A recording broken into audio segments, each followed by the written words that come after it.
존경하는 국민 여러분, 전 국무총리 정홍원입니다.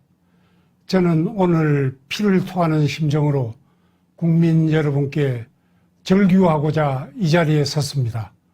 지금 이 나라는 상식도 윤리도 법도 없는 경우 없는 나라가 되어가면서 권력이 판치고 힘이 정의가 되는 세상이 되었기 때문입니다. 국민 여러분, 우리나라가 어떤 나라입니까? 일제 36년 강점기로부터 해방의 기쁨도 잠시, 북의 기습 남침으로 인한 동족 상잔의 전란을 겪으면서 우리나라는 세계에서 가장 못 사는 나라 중에 하나가 되고 말았습니다. 이러한 피폐한 상황을 극복하는 우리 국민의 저력은 참으로 위대하였습니다. 지난 반세기 동안 세계의 경제가 6.6배 성장한 데에 비해 우리는 350배나 성장하였습니다. 국민소득 3만 불, 인구 5천만 이상의 강국 대열인 30, 50 클럽에 세계 7번째로 당당히 진입하는 나라가 되었습니다. 이를 두고 어떤 외국 기자는 대한민국은 어느 날 로켓처럼 치솟은 나라라고 극찬한 바 있습니다.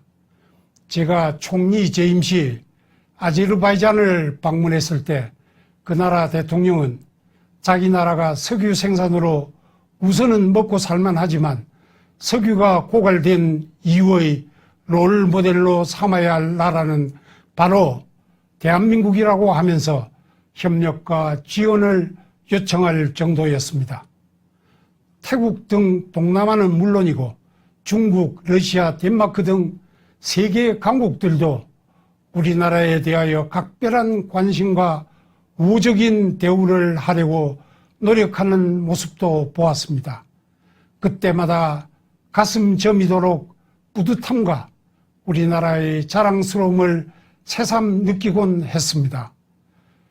우리나라의 비약적인 경제성장은 자유민주주의의 확고한 토대 위에 박정희라는 걸출한 지도자와 함께 우리 국민들의 근면성실하고 창의적이면 도전적인 국민성에 힘입어 가능했다는 사실을 어느 누구도 부인할 수 있겠습니까? 이러한 탄탄한 경제를 토대로 민주화도 이룩함으로써 세계가 우리를 괄목상대하는 나라가 된 것입니다. 최빈국에서 세계 10위권 경제대국이 된 것에 대해 외국의 원조를 받던 나라에서 원조를 주는 나라가 된 데에 대해 외국인들의 시선이 어떠한지는 국민 여러분들께서도 많이 체험해 보셨으리라 믿습니다. 우리 모두 우리나라의 위상에 대해 그동안 얼마나 큰 자긍심을 느끼면서 살아왔습니까? 존경하는 국민 여러분, 자유민주주의의 바탕 위에 꽃피운 오늘날 번영의 과실을 우리만 따먹고 끝내도 되겠습니까? 결코 그럴 수 없고, 그렇게 하면 우리의 후손들에게 죄악을 범하는 일이 아니겠습니까? 우리 국민 모두는 이 번영과 자유를 더욱 진전시켜 더 나은 미래를 후손들에게 물려주고자 애써왔고, 역대 국가 지도자들도 벽돌 한 장이라도 더 쌓아 올린 지도자로 평가받고 싶어 노심초사하면서 그 직을 수행하는 모습을 보아오지 않았습니까? 그런데 이게 웬일입니까? 문재인 정부가 들어서더니 온 나라 전 분야에 걸쳐 쌓기는커녕 무너지고 깨지는 소리가 진동을 합니다.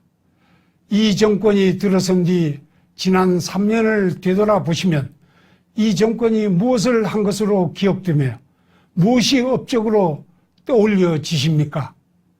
국가 안보가 튼튼해졌습니까? 북의 핵은 기정사실화 되어가고 있고 오히려 넌지시 핵주먹을 과시하는 지경이 아닙니까? 북핵을 포기시키겠다고 한 대통령은 그동안 어디서 뭘 하고 있었습니까? 개성연락사무소를 폭파하는 행위는 우리 대사관을 폭파하는 행위에 준하는 도발임에도 이 정부가 제대로 된 항의라도 한번 하던가요? 북한의 부부장에다 조리장이라는 자까지 나서서 문 대통령과 우리 정부를 향하여 철면피한 광대급, 국수 먹을 때는 요사 떨었다는 등 입에 담기도 싫은 말로 조롱을 하고 있으나 이는 곧 대한민국을 능멸하는 짓이어서 국민들만 전에 겪어보지 못한 치욕감에 분을 스스로 사겨야 하지 않았습니까? 북의 비를 맞추려는 듯 이 정부는 북주민들의 인권 개선을 위해 진력하고 있는 탈북민 단체의 허가를 취소함으로써 유엔 북한 인권보고관으로부터 한국 정부는 법의 지배와 국제인권법을 존중하라는 지적을 받는 일까지 벌어지고 있습니다. 그렇다고 외교 분야에서 성과라도 있었습니까? 중국에서는 대통령이 혼밥하는 푸대접을 당하더니 최근에는 미국 트럼프 대통령이 문재인 대통령을 싫어한다는 말이 공개적으로 보도되는 지경에 이르지 않았습니까? 경제는 어떻습니까? 이 정권 초기에 세계의 경제가 호황을 누렸음에도 우리 경제는 역주행을 계속하지 않았습니까?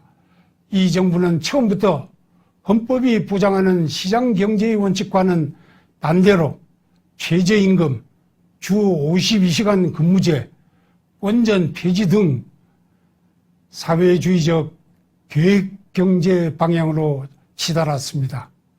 그 결과 경제가 추락하는 길로만 가고 있습니다. 청년 실업률이 21년 만에 최악이라는 보도가 오늘 우리의 경제 상황을 단적으로 표현하는 것이 아니겠습니까? 그럼에도 코로나 사태를 맞아 세계 경제가 어려움을 겪자 이에 편성하여 마치 세계 경제의 불황 때문에 우리 경제도 어려운 것처럼 얼버무리고 있지 않는가요?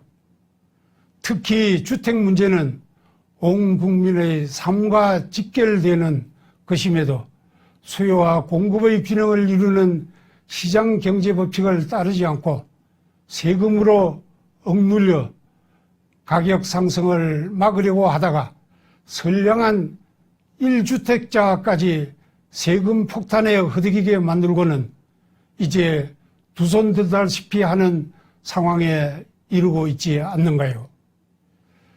시장경제의 법칙은 어느 날 하늘에서 떨어진 것이 아니라 오랫동안 사람들의 경제생활에서 얻은 천리에 따라 조금씩 발전을 거듭하여 온 결과물입니다.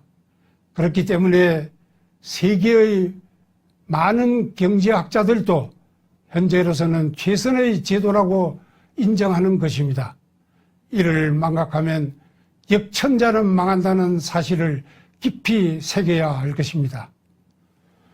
지난 3년간 적폐청산이라는 미명하에 각종 죄를 만들어 정적보복에 열중한 결과 전 정부의 관료, 정치인 등 수십 명을 구속하여 그 징역의 합의 100년을 넘는다고 하며 전 대통령은 3년이 지나도록 갇혀있는 후진국적 상황을 보이고 있습니다. 결국 이 정권이 들어선 뒤 조선시대의 사화와 같은 피바람을 일으켜 나라를 두 쪽 낸 것밖에 한 일이 없다고 해도 할 말이 없지 않는가요?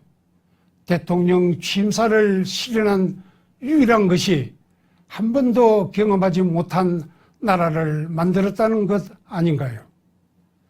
지난 2월 3일 저는 대통령에게 보내는 공개 질의를 통하여 대통령이 자유민주주의를 지킬 의사가 있는지와 현 정부의 실정에 대하여 조목조목 질의하면서 답변을 요구하였고, 대통령이 헌법을 준수할 의사가 없으면 그 직에서 물러날 것을 요구한 바 있습니다. 그에 대한 어떠한 답변도 듣지 못했음을 이번 기회에 국민 여러분께 보고드리며, 국민 여러분과 함께 제 질의에 대한 대통령의 답변이 있기를 다시 한번 촉구하는 바입니다. 그 질의에서도 지적하였지만 무엇보다도 큰 문제는 대통령의 신뢰 상실입니다. 필부도 한번 신용을 잃으면 모든 것을 잃는 법이거늘, 하물며 일국의 대통령은 신뢰가 생명같이 중요한 덕목 아니겠습니까? 문재인 대통령은 취임사에서 오늘부터 저를 지지하지 않는 분도 진심으로 국민으로 섬기겠다, 분열의 정치를 바꾸겠다, 보수와 진보의 갈등이 끝나야 한다고 했습니다. 어느 누가 그 말에 귀를 기울이지 않을 수 있었으며 기대의 눈길을 보내지 않을 수 있었습니까? 그런데 실제는 그와 정반대의 길로 치닫고 있지 않습니까?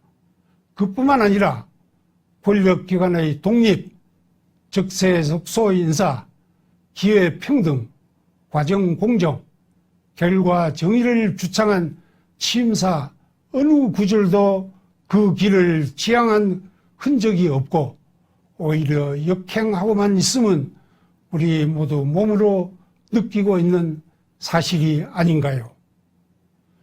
조국 전 장관을 비롯하여 현 정권에 몸담은 수많은 사람들의 이중적이고 철면피한 모습들을 필설로 다 표현할 수 없을 정도입니다. 그 어디에서도 공정과 정의를 찾을 수가 없습니다.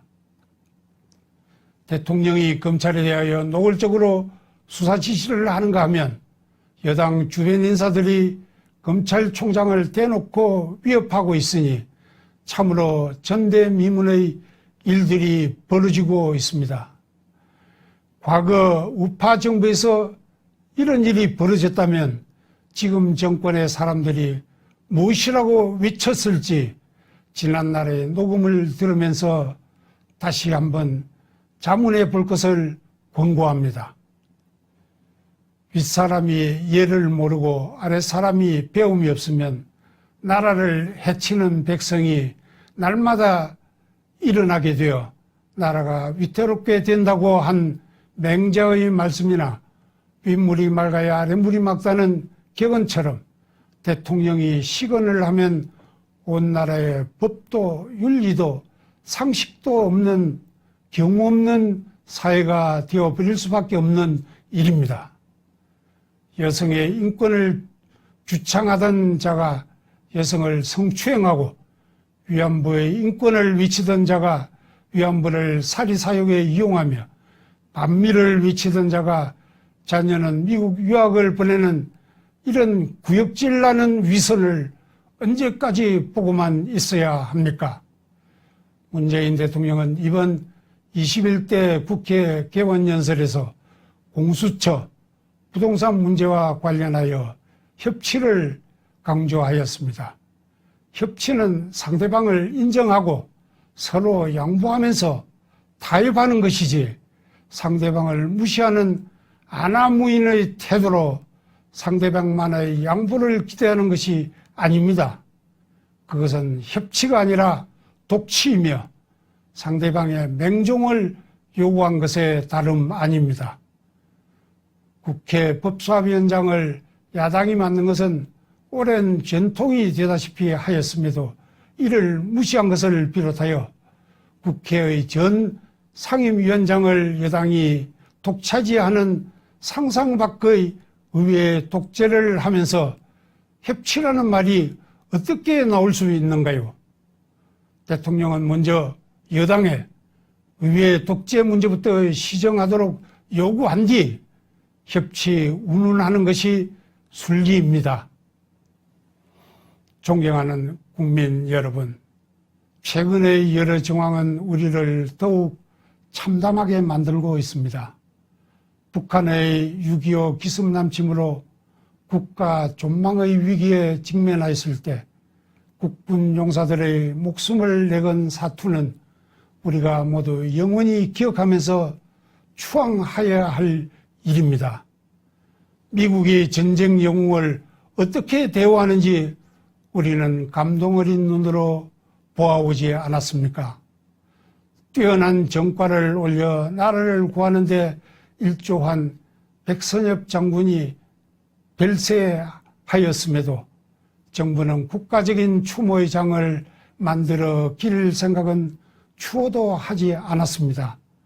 오히려 국민들이 나서서 조문처를 마련한 등 추모 열기가 온 땅에 가득하였음에도 대통령은 조문은 물론 조사 한마디 언급하지 않았습니다. 그에 반해 미국 백악관은 한국이 지금과 같은 자유민주공화국이 된 것은 백선엽 장군 덕분이라는 조사를 보내지 않았습니까? 이럴 수가 있는가 하는 분노가 치밀어 올랐던 것은 저만의 심정이 아니었을 것으로 생각됩니다. 이건 분명 정상국가가 아닙니다. 그에 반해 차마 입에 담기도 어려운 몹쓸 짓을 하다가 극단적인 선택을 한 박원순 전 시장은 서울시 장례로 예우를 하면서 집권당은 그 뜻을 기억하겠다는 흰수막까지 내걸었으니 국민 여러분, 이 일을 어떻게 해석해야 합니까? 현재 계류 중인 울산시장 선거 부정사건, 라임, 옵티머스 등 각종 부패 사건, 서울, 부산시장 등 여성 추행 사건, 그 밖에도 각종 비리 사건들에 대하여 집권층 사람들은 수사기관을 윽박질러 적당히 덮고 넘어갈 수 있을 것이라고는 추호도 생각하지 말기 바라며, 검찰은 국민들이 엄중한 감시의 눈으로 지켜보고 있음을 유념하여 철저한 수사를 통하여 진실을 규명하여야 할 것입니다. 아울러 많은 사람들로부터 4.15 선거가 부정선거라는 주장이 제기되고 있습니다. 현재 103개 선거구에서 선거 소송이 제기되어 있으므로 그 투표함을 개봉하여 신속하게 당부를 밝혀야 할 일임에도 왜 이를 미루고 있는지 묻고자 합니다. 정부나 중앙선관위는 선거 소송의 신속한 진행을 촉구하여 국민의 의혹에 대한 진위를 하루속히 가릴 것을 요구합니다. 국민 여러분, 정권의 폐악과 잘못은 오로지 국민들의 준엄한 심판에 의해서만 교정될 수 있습니다. 오늘의 번영을 더욱 발전시켜 후손들에게 물려주는 자랑스러운 국민들이 되려면 국가가 자기 돈 성심 쓰듯 주는 돈에 현혹되지 않는 이성적 자세가 필요합니다. 국가는 일시미봉의 선심정책으로 국민을 현혹할 것이 아니라 근본 문제를 해결해야 합니다. 정부가 일자리는 창출 못하면서 국가 예산으로 지원금을 주어 달래거나 시답잖은 임시직을 만들어 일자리를 늘렸다고 자랑하면 국민들은 나라 돈으로 선심만 쓰지 말고 제대로 된 일자리를 만들라고 요구하는 현명함을 지녀야 합니다. 무턱대고 추경하면서 나라의 부채를 한없이 늘려가는 행태를 막지 않으면 그리스나 베네수엘라처럼 국가 부도 사태가 닥칠 수밖에 없습니다. 화상을 입은 뒤에야 불이 난 줄 아는 국민이 되어서야 되겠습니까? 국민이 눈을 부릅뜨고 있어야 정부도 정신을 차리고 제대로 작동하게 됩니다.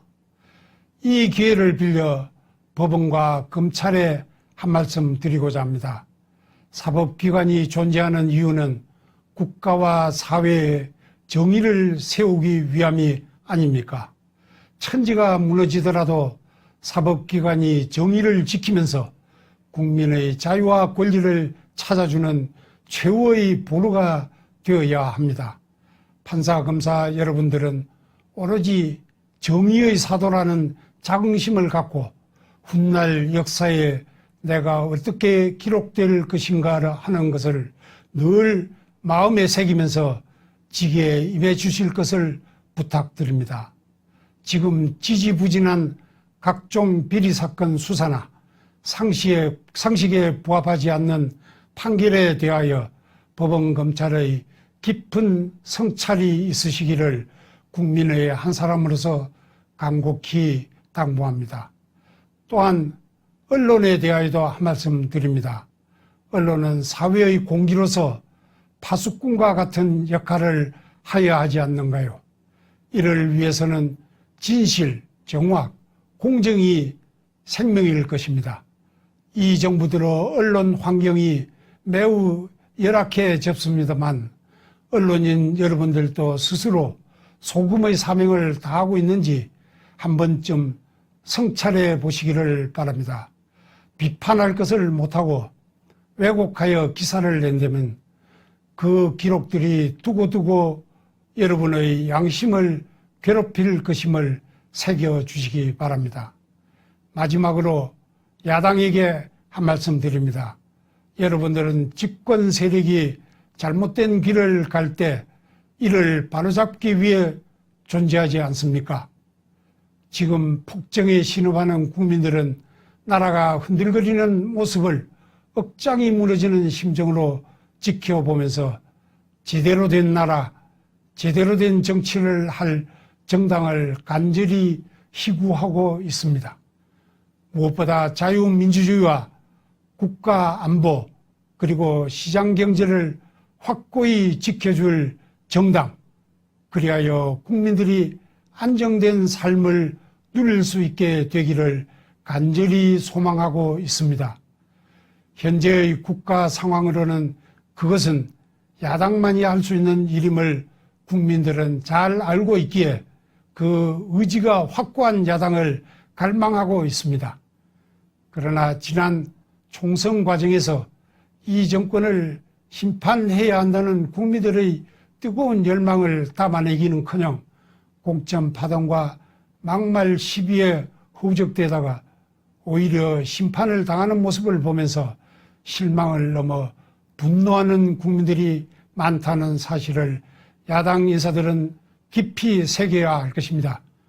국회의원 배지는 개인의 입신양명의 상징이 아니오 국민의 고의를 표현하는 것임을 명심하시기 바랍니다. 존경하는 국민 여러분, 우리는 할 수 있습니다. 아직까지는 배 12척이 남아있다고 한 이순신 장군의 말씀처럼 대한민국은 쓰러지지 않았습니다. 이제부터라도 국민들이 깨어나면 나라를 바로 세울 수 있습니다. 우리의 헌정질서를 무너뜨리고 민생을 파탄으로 이끄는 정권에 대하여 그것은 아니라는 확실한 목소리로 거부합시다. 사회 지도층을 비롯하여 나라를 걱정하는 국민 모두가 자기 위치에서 올바른 구국의 목소리를 드높입시다. 그리하여 우리 대한민국을 살려내고 반석 위에 올려놓은 뒤 후손들에게 물려줍시다. 감사합니다.